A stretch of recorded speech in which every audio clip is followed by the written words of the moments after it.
Bonjour Nicolas Bouzou. Bonjour Dimitri, bonjour Anissa, bonjour à tous. Nicolas. Ce matin, vous nous parlez d'une intelligence artificielle médicale développée par Google. Alors, qui pourrait régler, pensez-vous, le problème des déserts médicaux? Ah ouais, clairement, je vous le confirme. Alors vous savez que Google développe ce qu'on appelle des intelligences artificielles génératives, un petit peu comme ChatGPT, mais dans des domaines spécialisés, et notamment dans le domaine de la médecine. Alors ces intelligences artificielles, je fais un peu de pédagogie, fonctionnent avec ce qu'on appelle des LLM. Vous avez peut-être entendu cet acronyme, Large Language Models. En fait, c'est en utilisant un maximum de données, de conversations, que ces intelligences artificielles comprennent des environnements, des domaines toujours plus complexes et sont capables de générer des conversations.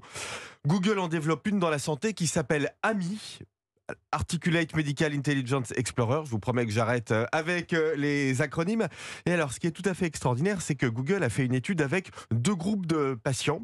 Un groupe qui a eu affaire à un vrai médecin en téléconsultation et l'autre groupe qui a eu affaire avec cette intelligence artificielle, AMI. Puis ensuite, on a procédé à une évaluation des deux groupes. Et alors? Du point de vue médical, le résultat, c'est que l'intelligence artificielle de Google est supérieure au médecin sur tous les aspects.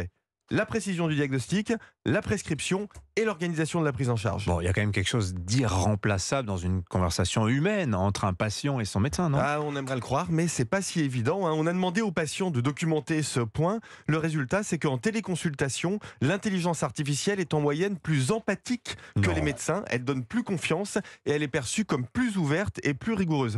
Mais plus encore, Dimitri, Incroyable. on a regardé si le combo gagnant n'était pas médecin plus intelligence artificielle, l'homme et la machine. Eh ben non.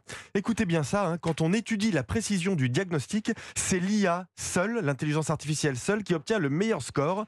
IA plus médecin obtient un score inférieur et c'est le médecin tout seul qui obtient le score le plus bas. En réalité, ce qui se passe, c'est que les médecins se trompent parfois, ils ajoutent des erreurs au diagnostic de la machine et donc dans cette étude, la présence humaine dégrade la qualité du diagnostic médical. Donc vivement l'arrivée des machines dans les cabinets médicaux. Écoutez, j'y vois un aspect positif. Déjà, c'est compenser le manque de médecins dans les déserts médicaux. Je vous rappelle qu'en France, on est passé en 10 ans de 100 médecins pour 100 000 habitants à 85. Alors je vais vous dire, je préfère être soigné par une intelligence artificielle que pas soigné du tout.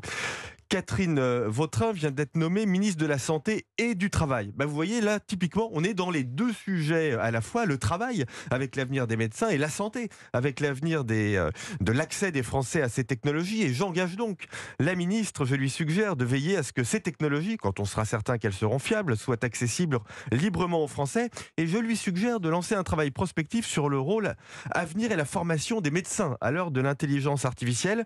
La technologie évolue ultra vite. Je vais vous dire ce que montre cette étude, c'est que le risque pour les médecins de perdre leur job est plus important que le risque pour les patients de perdre leur santé. Signature Europe 1, Nicolas Bouzou. Merci beaucoup, À demain. Nicolas.